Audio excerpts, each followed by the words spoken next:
오늘 저는 여러분과 함께 형통의 원리라는 제목으로 은혜를 나누고자 합니다. 저는 미국을 여행할 때마다 항상 마음속에 느끼는 것이 있습니다. 그것은 누가 뭐라고 말해도 미국은 지상에서 가장 강한 나라고 지구 위에서 가장 잘 사는 부자 나라라는 것입니다. 물론 오늘날 미국은 국민들의 과소비로 인하여 또한 정부 지출의 과다로 인하여 천문학적인 무역 적자와 재정 적자로 말미암아 고민을 하고 있지만은 그럼에도 불구하고 미국은 거대한 국토와 한없는 자원을 가지고 있는 나라로서 국민 전체가 별로 염려 근심하지 않고 아주 번영을 누리면서 잘 살아가고 있습니다. 이와 같은 형통한 나라를 볼 때 저는 마음 깊숙이 질투 비슷한 부러움을 느끼지 아니할 수가 없습니다. 그러나 제3세계를 여행할 때는 상황이 달라집니다. 3세계 사람들은 모두 다 한국의 올림픽을 부럽게 생각하고 한국의 급속한 경제 성장을 입에 침이 마도록 칭찬을 하고 있습니다. 그런 말을 들으면 왜 잘 사는가 보다 이런 생각이 떠오르게 됩니다. 그리고 마음이 뿌듯하고 우리 조국에 대한 자랑도 마음속에 가득하게 됩니다. 낭패와 실망에 허덕이는 것보다 형통하게 사는 것이 보기에도 얼마나 좋고 듣기에도 얼마나 좋은지 모릅니다. 우리 일가 친척 형제라도 잘 산다는 소리 들으면 듣기 좋지만은 못 살고 낭패에 취해 있다는 말을 들으면 마음에 고통스럽습니다. 저는 미국에서 국민일보를 보다가 내 자네가 아버지의 생활에 힘을 들어주겠다고 독약을 먹고 자살을 기도했다는 기사에 접해서 앞날이 캄캄하고 아예 망령자실한 그런 심정을 느꼈습니다. 가난이란 삶의 희망을 빼앗고 인간의 삶의 존엄성조차 짓발로 버리고 맙니다. 가난하되 낙심하지 아니하고 욕되지 아니하고 굳건하게 살아가는 그 정신적인 자세는 칭찬할 만한 일이지만 가난 그 자체는 저주이지 결코 축복이 아닌 것입니다. 하나님께서는 우리들이 모두 다 예수를 믿고 형통하기를 원하십니다. 요한 3서 2절에 사랑하는 자여 내 영혼이 잘됨같이 내가 범사에 잘되며 강건하기를 내가 강구한다고 말하셨습니다. 도적이 오는 것이 두적질하고 죽이고 멸망시키는 것뿐이요 인자가 온 것은 양으로 생명을 얻게 하되 품성이 얻게 하려 왔다고 말씀하신 것입니다. 하나님께서는 애굽에서 430년 동안 종살이하던 이스라엘 백성을 모세를 통하여 인도하여 내시고 그 다음 모세가 나이 많아 세상을 떠매 여호수아에게 그 지도권을 넘겨주셨습니다. 그리고 여호수아가 이스라엘 백성을 성공적으로 가나안 땅으로 이끌어갈 수 있는 형통의 원리를 말씀해 주셨습니다. 오늘 여호수아에게 하나님이 주신 그 형통의 원리를 가지고 우리도 깨달아서 형통 속에 살 수 있는 길을 모색해 보고자 하는 것입니다. 첫째로 하나님께서는 여호수아에게 꿈을 주셨습니다. 여러분 이스라엘 백성들에게 젖과 꿀이 흐르는 가나안 땅으로 가자 이렇게 말씀하실 때 그것이 우리 마음속에 얼마나 형용할 수 없는 영롱한 꿈을 주지 않습니까? 430년 동안 종살이하며 짓밟히고 허덕인 사람들에게 꿀이 흐르고 젖이 흐르는 자유의 땅 가나안이 주어진다고 할 때 그 마음속에 얼마나 찬란한 꿈이 살아나지 않겠습니까? 바로 여호수아에게도 하나님께서는 젖과 꿀이 흐르는 가나안 땅의 분명한 지경을 말씀해 주므로 이것이 너희 것이다. 너는 이 백성으로 이것을 정리하게 하라. 이러므로 부풀어 오르는 마음속에 꿈을 심어 주신 것입니다. 히브리 격언에 꿈이 없는 백성은 망한다고 그렇게 말하고 있는 것입니다. 꿈이 없으면 사람들마다 희망을 잃어버리고 맙니다. 내일에 대한 꿈이 없는데 무슨 희망을 가지고 살겠습니까? 희망이 없으면 사람들은 방자하게 행합니다. 될 대로 되라고 타락해버리고 마는 것입니다. 오늘 재미 한국 청소년들의 심각한 문제가 미국에는 한국 사회에 크게 부각되고 있습니다. 그래서 미국의 교회 지도자들이 금년 4월에 저로 하여금 미국에 와서 미국 뉴욕에서 청소년들을 선도할 수 있는 회관을 설립할 수 있기 위해서 큰 성례를 인도하고 모금을 해달라는 부탁을 받았었습니다. 왜 그러냐면 한국에 있는 사람들이 미국에 이민을 가서 이민살이에 자리를 잡기 위해서 아침 일찍 일어나서 저녁 늦게까지 정신없이 일을 합니다. 그리고 자녀들은 학교에 입학을 시켜놨습니다. 그러면 학교에서 자동적으로 선생들이 잘 키워줄 것으로 생각하는데 그렇지 않습니다. 한국의 자녀들이 학교에 입학을 하고 보니 어느 장벽에 부딪힙니다. 아무리 들어도 무슨 말인지 한마디도 알아들을 수가 없습니다. 하루 종일 학교에 가서 멍하니 공중만 쳐다봅니다. 귀에 들려오는 것은 하나도 의미를 깨달을 수 없습니다. 책을 읽어봐도 깜깜합니다. 이러기 때문에 그만 학교 가는 것이 싫어집니다. 절망하고 맙니다. 자녀들의 마음속에 꿈을 잃어버리고 말았습니다. 부모들은 자녀들이 학교에 잘 가는 줄 아는데 그때로부터 학교에는 가지 않습니다. 학교 간다고 집 밖에 나와가지고서는 나쁜 깽 든다고 모여서 나쁜 짓을 합니다. 이래서 미국 대도시마다 한국 청소년들이 깽단이 조직이 되어서 그들이 무기를 가지고 한국 상점들을 침공해 들어가서 사람을 죽이고 물건을 빼앗고 한국 가정들만 틉니다. 이것은 미국에 있는 한국 사회의 거대한 문제와 도말한 것입니다. 왜 청소년들이 이렇게 될까요? 그들은 미국 사회와 그 문화의 어느 장애로 말미암아 적응할 수 없으므로 꿈을 잃어버리고 말한 것입니다. 꿈을 잃은 청소년들은 자동적으로 방종하게 되고 타락하게 되고 마는 것입니다. 이러므로 여러분, 사람들이 마음속에 꿈을 가진다는 것은 만난을 무릅쓰고 나갈 수 있는 희망을 얻을 수 있지만 꿈을 잃어버리면 인간은 파탄이 되는 것입니다. 그렇기 때문에 당신의 꿈을 보여주십시오. 그러면 나는 당신의 내일을 예언할 수 있습니다. 이렇게 저는 미국 가서 늘 외치고 있습니다. 꿈이란 내일을 창조하는 근원적인 힘이 되는 것입니다. 마음속에 꿈이 있는 사람은 하나님께서도 그와 함께 역사하는 것입니다. 그렇기 때문에 하나님의 성령이 오시면 젊은이에게는 환상을, 늙은이에게는 꿈을 심어주겠다는 것입니다. 그래서 내일에 대한 위대한 삶을 설계할 수 있도록 해주시는 것입니다. 오늘 우리 한국 정부도 국민들에게 분명한 꿈을 제시해야 이렇게 혼란한 민주화의 과정을 무사히 넘겨갈 수가 있는 것입니다. 정부가 국민들에게 대해서 통일에 대한 분명한 꿈을 주어서 모든 사람들이 중구난방으로 모두 다 자기 혼자 힘으로 통일하겠다는 혼란을 피하게 할 수가 있는 것입니다. 또한 민주화에 대한 분명한 꿈을 주어서 하루빨리 지방자치제도 하고 지방자치장들도 선거하는 이러한 것을 보여주므로 혼란을 피할 수가 있는 것입니다. 노동자, 농민, 도시, 빈민들에게 삶을 이어갈 수 있는 정부적인 정책과 꿈을 보여줘야만 되는 것입니다. 그러지 아니하면 공산주의자들은 노동자, 농민, 도시, 빈민들의 불만에 불을 찔러 이들이 정부에 대하여 폭력화할 수 있는 폭동 세력으로 만들고 마는 것입니다. 1917년 소련에서 볼셰비키 혁명운동이 일어났을 때 레닌은 불만에 꽉 들어찬 노동자, 농민들에게 불을 찔러서 쌀 제국에 대하여 반항을 하게 하고 그 결과로 소련 정부가 무너지고 공산주의가 들어오게 만드는 것입니다. 이러므로 언제나 꿈을 잃어버렸었을 때 여기에 불만의 세력을 불어넣으면 큰 폭력화되고 마는 것입니다. 이러므로 오늘 이 시간에 정부는 반드시 우리 국민에게 밝은 꿈을 제시해주고 이 민족을 안정시키고 이끌어가야만 되는 것입니다. 기업가는 노동자들에게 꿈을 심어주므로 극한 노사 분쟁을 피할 수가 있는 것입니다.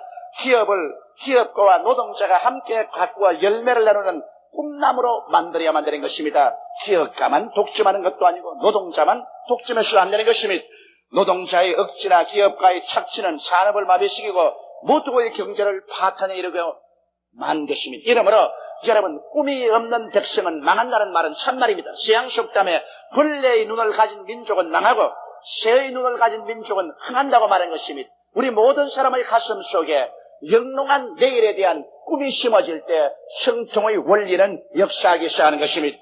우리 주 예수 그리스도께서는 십자가를 통하여 낭패와 절망에 처한 사람들에게 영롱한 꿈을 심어줍니다. 십자가야말로 이 세상에 버림받고 아무 희망도 없는 인생에게 꿈을 심어주는 꿈나무가 되는 것입니다. 예수님은 십자가에 올라가서 몸을 찢고 피를 흘리셨습니다. 그러나 몸 찢고 피를 흘린 것이 아무 의미가 없는 종교적인 의식에 불과한 것이 아닙니다. 우리들에게 분명한 꿈을 심어주는 꿈나무가 된 것입니다. 예수 그리스도의 십자가 앞에 나올 때 죄를 짓고 불의하고 추악한 사람들이 그 십자가의 꿈나무의 열매를 먹고 죄사함을 받고 의롭게 될 수가 있는 것입니다. 그러므로 십자가는 죄인을 의로 만드는 꿈나무인 것입니다. 또한 예수 그리스도의 십자가 앞에 나올 때 하나님께 버림받고 하나님과 원수된 사람이 그리스도를 통해서 하나님과 화목을 이루고 하나님의 성령이 우리 속에 들어오셔서 우리가 하나님을 향해서 아바 아버지라고 부를 수 있게 되는 것입니다. 이 얼마나 소망찬 일이 아니겠습니까? 예수 그리스도의 십자가 꿈나무를 통해서 이 세상에서 병들고 버림받고 죽을 수밖에 없는 인생이 치료의 소망을 가질 수가 있는 것입니다. 제가 십자가에서 우리 연약을 수친히 담당하시고 병을 짊어지고 가셨으므로 예수 그리스도의 십자가를 통하여 우리들은 세상에서 고칠 수 없는 질병을 가지고 있더라도 이것을 극복하고 이길 수 있는 꿈을 소유할 수가 있게 되는 것입니다. 십자가를 통하여 우리는 낭패와 실망과 저주에서 벗어날 수 있는 꿈을 얻을 수가 있습니다. 예수님께서는 아담 이후로 저주를 받아 가시와 은거키에서 피투성이가 되는 사람들을 위해서 대신 십자가의 고난을 짊어지신 것입니다. 저는 우리의 모든 저주를 한 몸에 짊어지신 것입니다.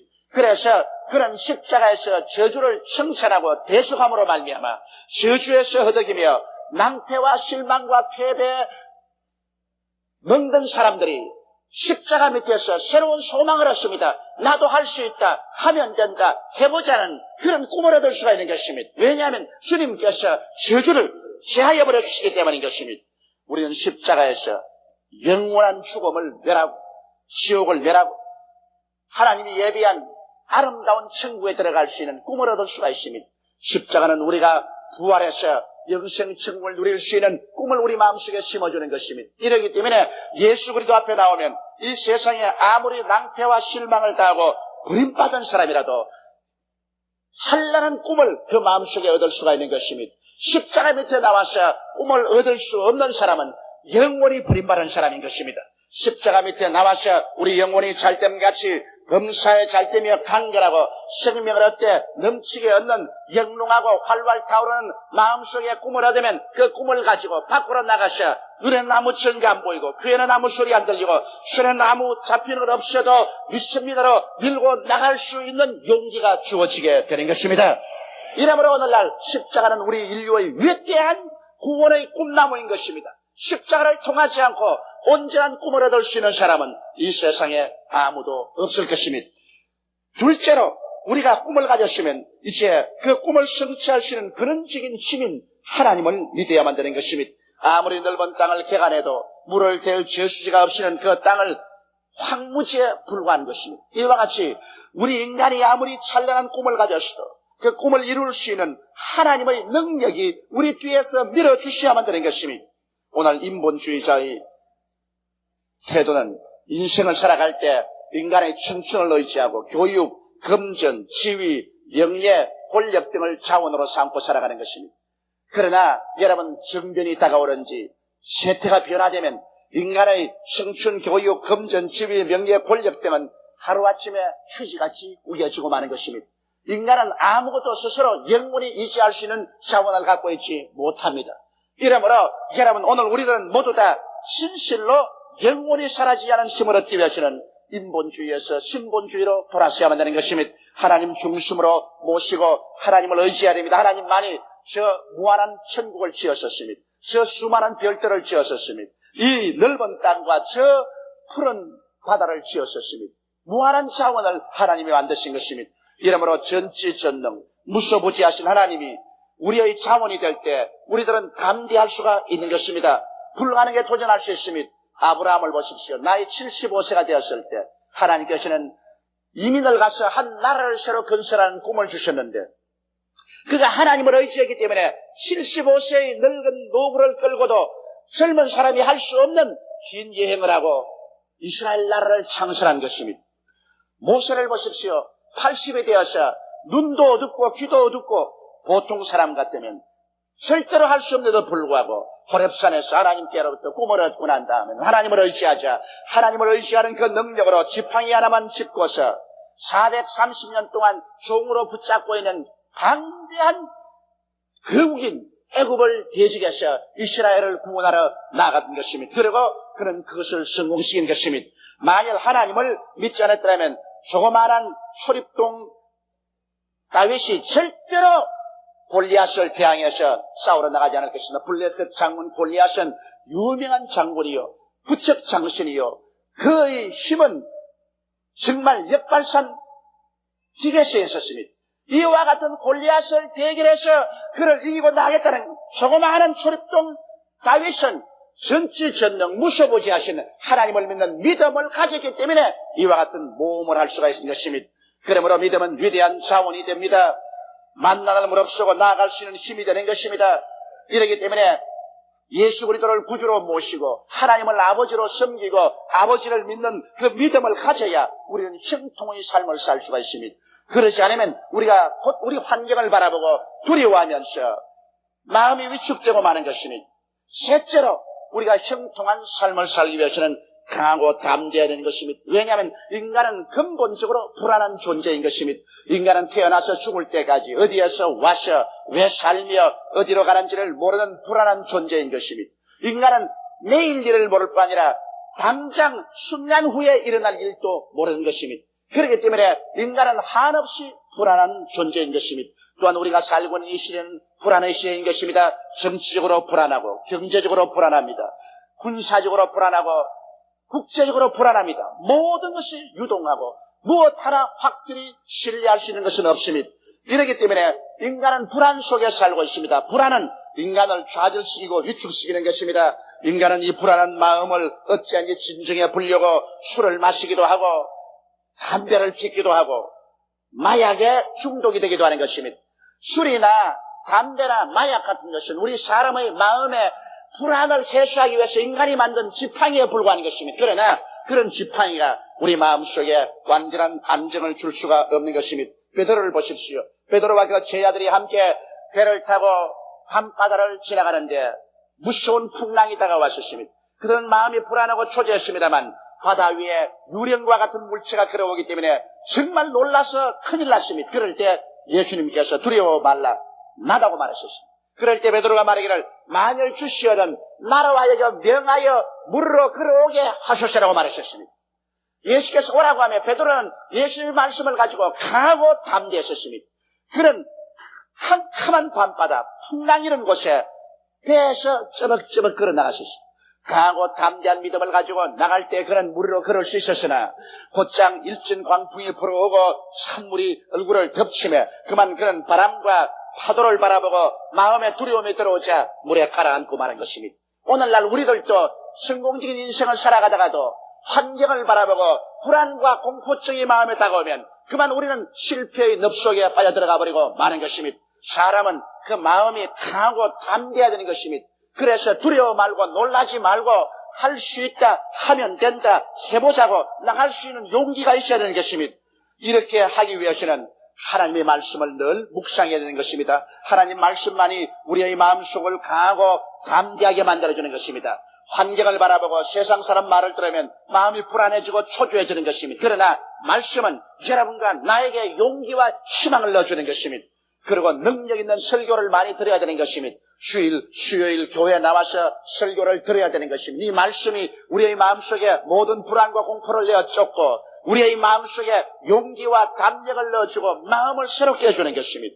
그리고 기도를 많이 해서 성령으로 충만해야 되는 것입니다. 염려와 근심을 기도를 통해서 다 하나님께 맡겨버리고 성령에 충만하면 마음속에 불안과 공포가 사라지고 마는 것입니다. 그리고는 긍정적이고 적극적인 하나님의 말씀을 입으로 늘 시인해야 되는 것입니다. 사람은 자기 입에 말로 묶이며 자기 입에 말로 사로잡힙니다. 입에 말로서 나는 할 수 없다, 못한다, 안 된다, 절망이라고 말하면 그런 부정적인 생각으로 묶여서 깔아앉고 마는 것입니다. 그러나 입술의 말로서 언제나 긍정적이고 적극적인 하나님의 말씀을 계속 시인하면 이 말씀이 자기 스스로에게 용기를 주고 희망을 주고 힘을 넣어주는 것입니다. 이러므로 말씀을 늘 입으로 시인하는 것은 우리 삶에 대단히 중요한 것입니다. 그래서 여러분께서 강하고 담대한 마음을 늘 유지하고 있어야 하나님이 그러한 사람을 사용합니다. 이렇기 때문에 하나님께서는 여호수아에게 강하고 담대하라, 마음을 강하게 하고 지극히 담대하라고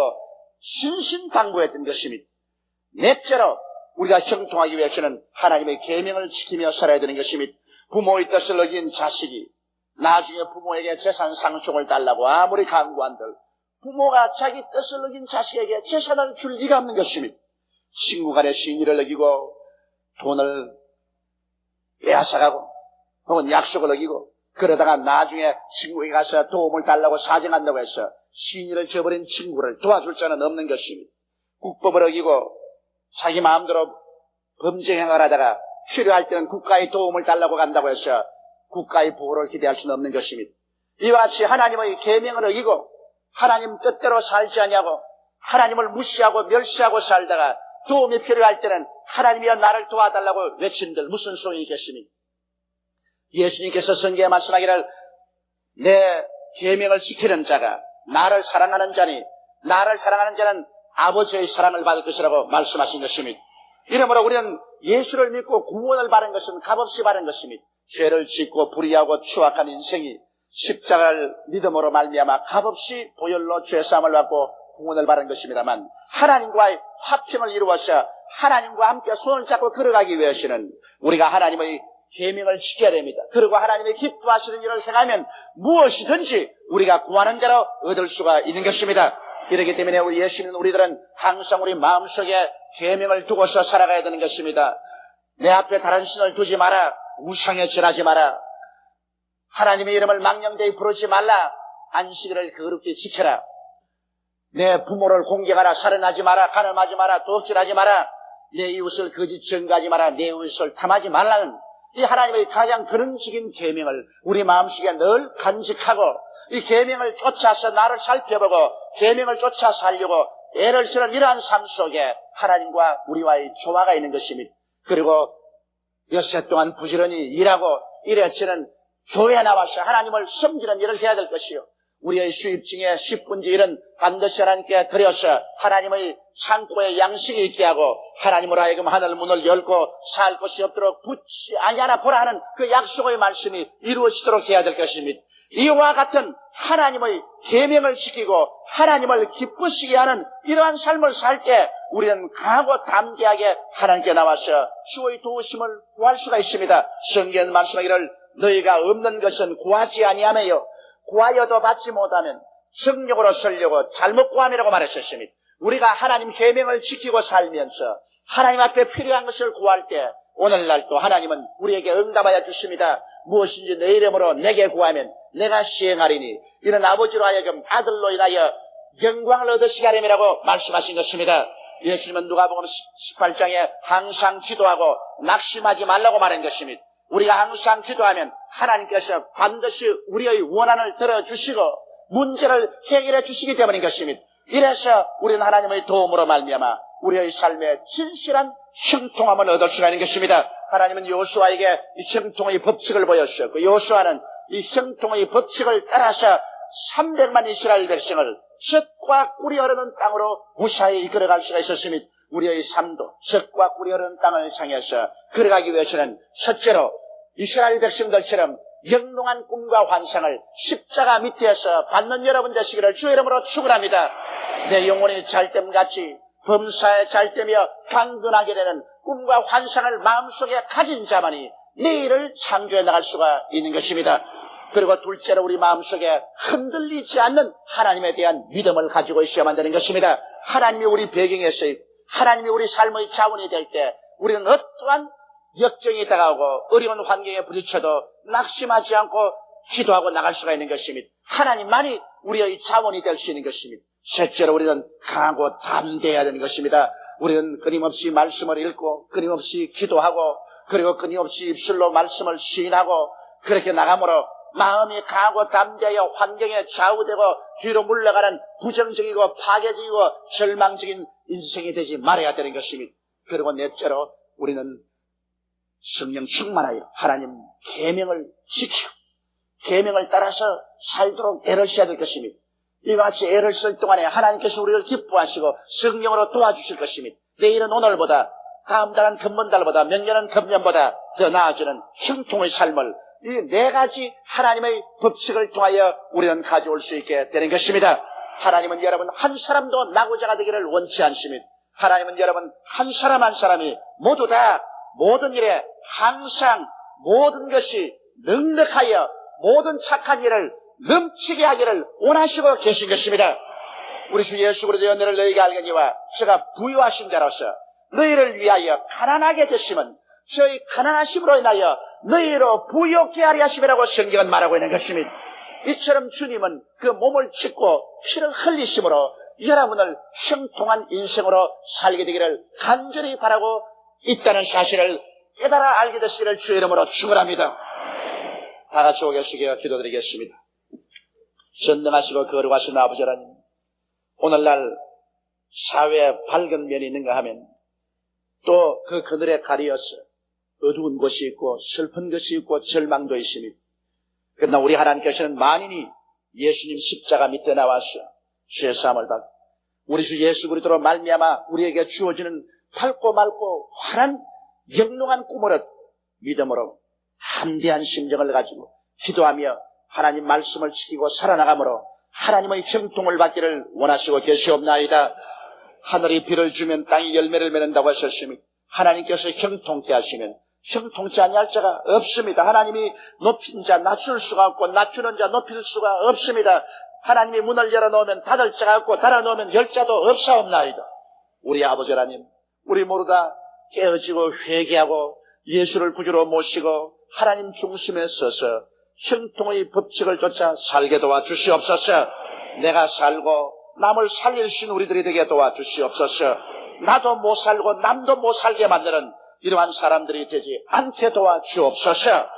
오 형통의 하나님 아버지여, 오늘 이 시간에 모든 사람들이 회개하고 예수를 구주로 모시고 형통의 축복 속에 들어갈 수 있도록 도와주옵소서. 우리 주 예수님 이름으로 기도드리옵나이다. 아멘.